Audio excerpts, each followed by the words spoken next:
Ma'am, may tanong po. O, Magandang umaga po, Senator. Tungkol po doon sa isang membro ng Sergeant at Arms po ng Senado na binugbog ng NBI, ano na pong aksyon ng Senado ang ginawa po, ma'am? at isa pa yun, kasi na-refer to Committee on Rules yung investigation tungkol sa Senate siege. At ipapakita namin ng buo yung CCTV at yung mga pangyayari mula sa May 11. Kasi hindi naman May 13 nagsiklaban na eh. Nag-umpisa talaga sa May 11 nung dumating at hinabol, wrestling, ang lakas ng loob, wrestling si Batong papaakyat.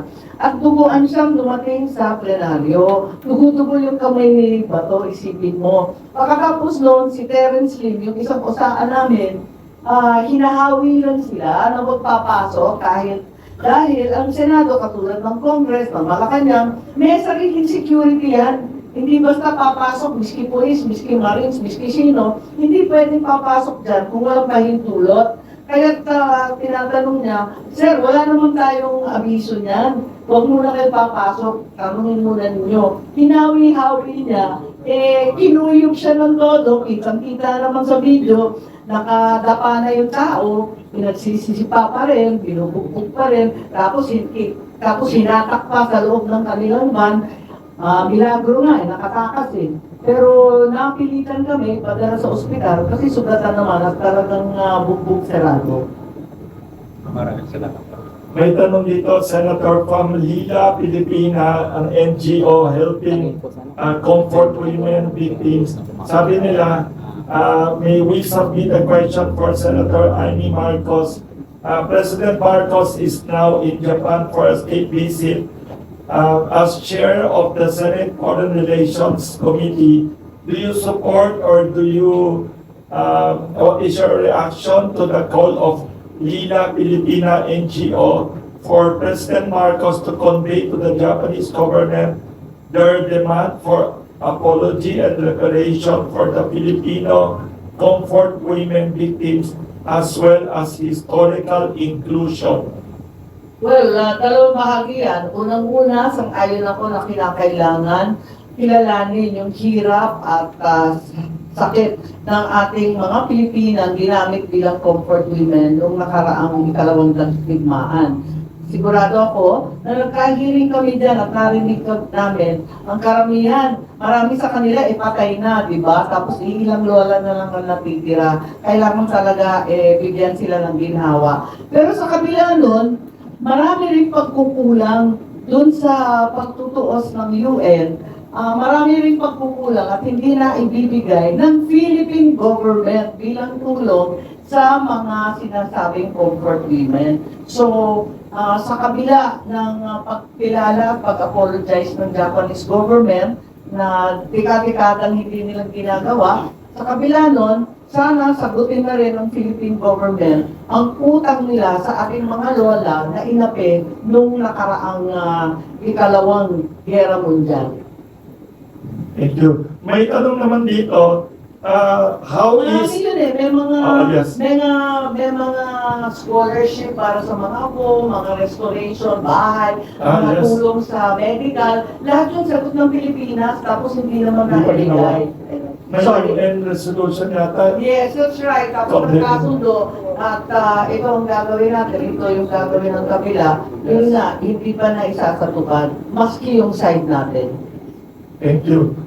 May tanong naman dito, people are asking, how is your mother, former First Lady Imelda Romualdez Marcos? Any news about her? What is the secret of her Siyempre, health? nanay ko, okay naman siya.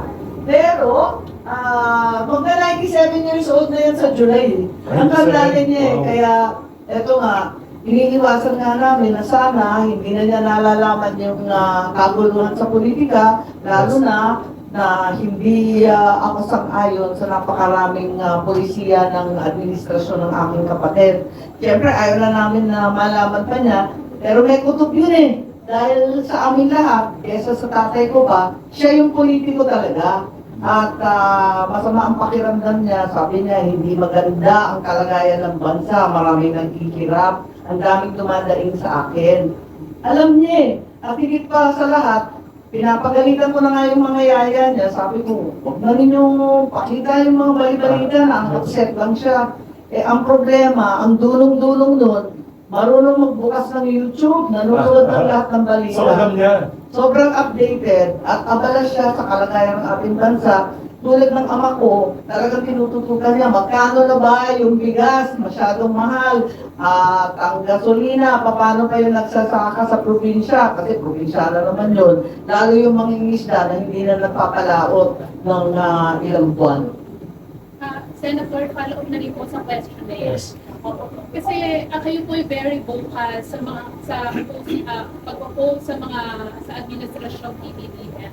And sabi niyo po kanina, marami po sa mga kasamahan niyo ang kinakasuhan na hinahanapan ng butas. Sa palagay niyo po, kayo, bakit hindi po kayo nasasampahan ng any case o napag-iinitan sa kanila po ng mga ibinubulgar din sa administrasyon? Talagay ko lahat kami, talagang pinupunteriya. As a matter of fact, maraming tumatawag, maraming nagte-text sa amin, taga DOJ, taga OMB, na sinasabi na kaming lahat, yung 13, nag-case build up na raw. Kini-case build up na raw kaming 13. All 13 of us are being targeted.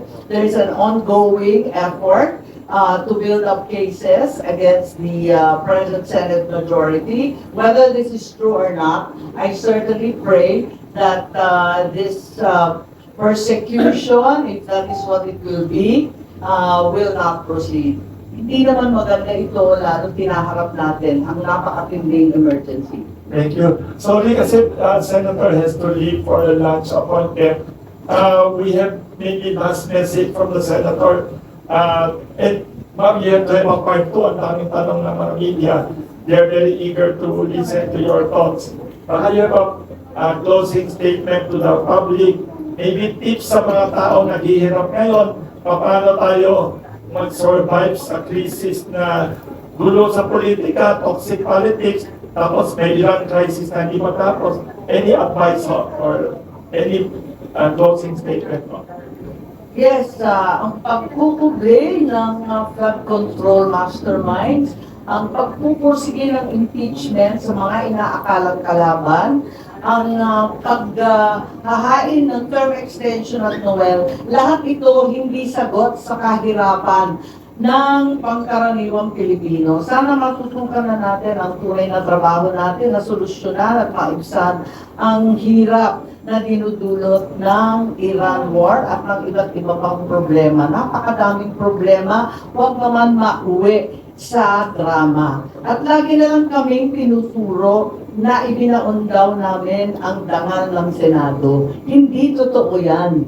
Ang dangal ng Senado ay nawawala sa publiko dahil sa pagtakip ng Blue Ribbon, ang hihinto ng mga testigo, ang tuloy-tuloy na impeachment at pagpupolitika, ang walang bahid na pagpupursige ng Chacha, term extension, at pagkakansela ng eleksyon sa 2028. Yan ang nakakasira sa amin. Once again, thank you very much to Senator Amy Marcos. Maybe we should have a part 2, Senator. Ang dami pang tanong nila.